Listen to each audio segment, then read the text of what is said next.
সাদিক কায়েম স্ট্যাটাস দেয় নাই নৌকার জয়, তো সে তো সরাসরি নৌকার পক্ষে ছিল, সে স্ট্যাটাস দিতে গেল কেন? গুপ্ত ছিলি গুপ্ত থাকে, গুপ্ত অবস্থায় থাকে নাই তো, ওই অবস্থায় প্রকাশ্যে নৌকার পক্ষে স্লোগান দিয়েছে এবং নৌকা জিতেছে, এই জয় অভিনন্দন জানিয়েছে, নৌকার স্ট্যাটাস সবাই দেখেছে।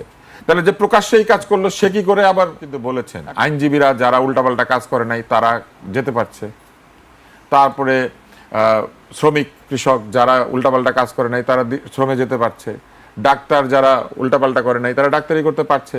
তাহলে আওয়ামী লীগের নেতাকর্মীরা কেন তাদের দলটা করতে পারবে না?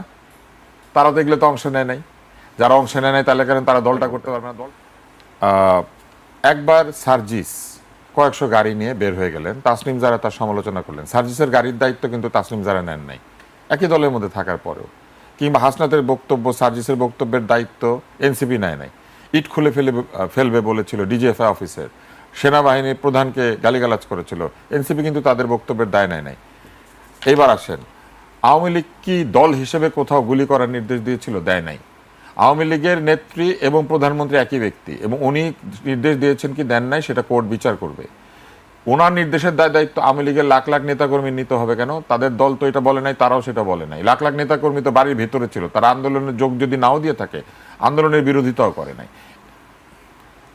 লজিক্যালি হুমায়ুনুর কিন্তু বলেছেন আইনজীবীরা যারা উল্টাপাল্টা কাজ করে নাই তারা যেতে পারছে, তারপরে শ্রমিক কৃষক যারা